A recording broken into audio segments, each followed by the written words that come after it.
Genangan air terjadi hingga lebih dari 50 cm di kawasan Pasar Warung Buncit, Jakarta. Banjir terjadi usai hujan deras mengguyur Jakarta sejak Minggu malam hingga pagi tadi.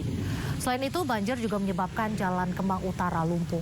Kemacetan kendaraan terjadi hingga 1 kilometer.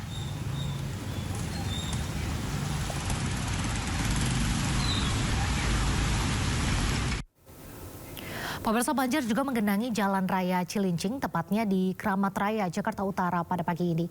Genangan air meluap ke badan jalan usai hujan deras yang mengguyur Jakarta sejak tadi malam.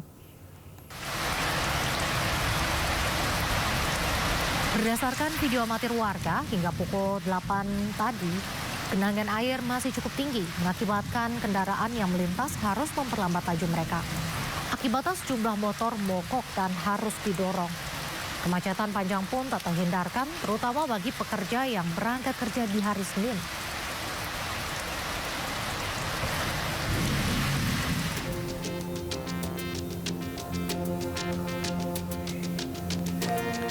Sementara itu, banjir juga melanda permukiman penduduk di daerah Tapekong, Cilincing, Jakarta Utara. Akses jalan di permukiman terendam banjir, membuat aktivitas warga terganggu. Banjir ini terjadi usai diguyur hujan dengan intensitas yang cukup tinggi.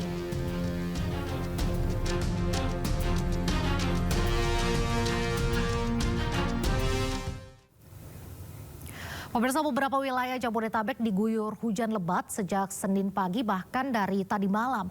BMKG pun sebelumnya telah merilis peringatan dini cuaca Jabodetabek terkait potensi hujan lebat dan angin kencang. Dan untuk membahasnya lebih lanjut telah bergabung bersama kami Agus Salim-Nur, Prakirawan Cuaca BMKG. Selamat sore Pak Agus. Selamat sore Mbak.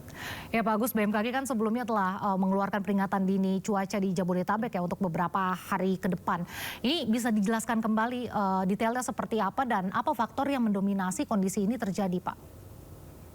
Oke, baik Mbak, terima kasih Mbak. Ya, memang kita saat ini alami ya bahwa hujan lebat itu terjadi sejak beberapa hari terakhir. Jadi kalau dari analisis kami dari BMKG, penyebab utamanya adalah adanya penguatan monsun Asia yang kemudian disertai dengan peningkatan kecepatan angin terutama di Laut Cina Selatan, kemudian dia bergerak sampai ke Laut Jawa sehingga dia memicu pertumbuhan awan hujan yang cukup intensif, terutama di sepanjang Pulau Jawa, Bali hingga sampai ke Kepulauan Nusa Tenggara. Dan juga kita juga memantau adanya tekanan rendah di Samudra Hindia di selatan Nusa Tenggara. Itu juga yang mempengaruhi pola angin terutama di sekitar Jawa dan Bali hingga Nusa Tenggara. Demikian Mbak. Nah, apa intensitas hujan yang terjadi sekarang ini masih bisa dikategorikan normal untuk periode sekarang atau ini termasuk kategori yang ekstrim atau anomali nih Pak Agus? Oke, baik, hujan yang saat ini terjadi intensitasnya adalah hujan sedang hingga lebat dan juga sangat lebat. Untuk saat ini kita berada di musim hujan ya, puncak musim hujan untuk wilayah Jawa dan sekitarnya. Jadi secara umum sebenarnya intensitas lebat hingga sangat lebat itu masih normal pada saat musim hujan saat ini. Nah Pak Agus, apa BMKG ini melihat potensi hujan lebat ini akan terus berulang dalam waktu dekat? Lalu hingga kapan masyarakat harus tetap waspada? Oke, dari kami perakiran Mbak untuk wilayah Jabodetabek paling tidak hingga sampai dengan tanggal 16 Januari ini kita masih mempunyai potensi hujan sedang hingga hujan lebat untuk wilayah DKI Jakarta. Sementara untuk wilayah sekitar DKI Jakarta seperti Jawa Barat dan juga Banten itu juga sama sampai dengan tanggal 18 paling tidak masih mempunyai potensi hujan sedang hingga lebat. Lalu setelah tanggal 16 atau 18 Januari itu apakah hujan masih akan tetap berlangsung atau bagaimana nih Pak Agus? Betul, sepertinya masih akan berlangsung ya, karena saat ini juga kita masih berada pada musim hujan, terutama di Januari dan Februari, terutama di wilayah, mungkin sebagian besar wilayah Indonesia ya, tapi terutama wilayah Jawa dan Bali hingga Nusa Tenggara. Demikian. Kalau lebih spesifiknya ini wilayah mana saja di Jabodetabek yang paling beresiko mungkin hingga terdampak banjir atau air menggenang nih Pak akibat kondisi cuaca di puncak musim hujan ini? Oke, baik, untuk potensi hujan sedang hingga lebat untuk wilayah Jabodetabek ya, terutama secara umum cukup merata ya dari Jakarta dan juga wilayah Jabodetabek secara umum, baik juga Banten maupun Jawa Barat. Di sini kita lihat ada Jakarta secara keseluruhan ya, Jakarta secara keseluruhan, kemudian Bekasi, Bogor, Tangerang, Kota Depok juga termasuk hingga sampai dengan tanggal 14 itu masih berpotensi untuk wilayah-wilayah tersebut, Mbak. Oke. Nah lalu langkah apa nih Pak yang bisa dilakukan oleh pemerintah daerah untuk meminimalisir dampak cuaca ekstrim ini? Oke, baik.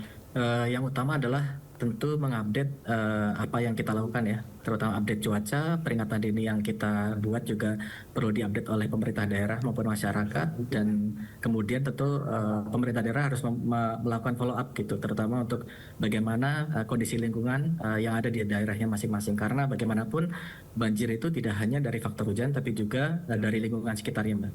Oke, terakhir Pak Agus, rekomendasi Bapak untuk masyarakat di puncak musim hujan ini seperti apa? Mungkin terhadap dampak-dampak yang ditimbulkan juga.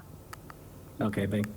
Untuk masyarakat mungkin agar lebih aware dengan kondisi cuaca ya, untuk di daerahnya masing-masing, bisa dengan melakukan update info dari info BMKG atau juga dari website kami di bmkg.go.id, dan juga harus mengantisipasi ketika akan melakukan aktivitas di luar apabila terjadi hujan atau angin kencang dan lain sebagainya. Jadi mempersiapkan diri lah pada saat akan beraktivitas keluar. Baik Pak Agus, berarti masyarakat tentunya harus selalu siap sedia dan juga kerap mengupdate informasi terkini ya bagaimana cuaca yang akan terjadi pada setiap harinya ya. Terima kasih Pak Agus Salim Nur atas waktunya bersama kami di Sindo Sore. Sehat selalu Pak. Pemirsa, hujan lebat Senin pagi menyebabkan banjir hingga lalu lintas ibu kota semraut. Kemacetan parah terjadi di sejumlah titik di Jakarta.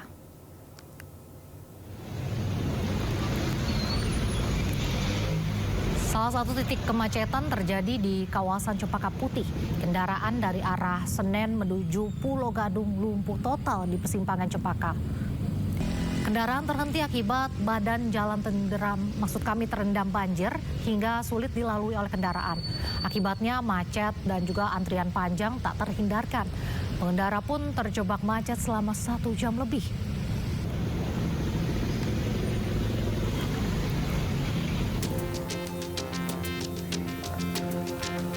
Tak hanya jalanan, banjir juga merendam permukiman penduduk. Salah satunya di wilayah Tapekong, Cilincing, Jakarta Utara.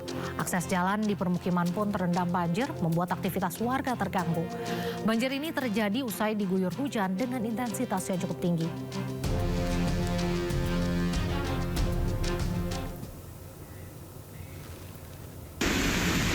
Kemacetan akibat banjir juga terjadi di Jalan Daan Mogot Cengkareng, Jakarta Barat. Kendaraan dari arah Grogol menuju Cengkareng terjebak macet dan antrian panjang.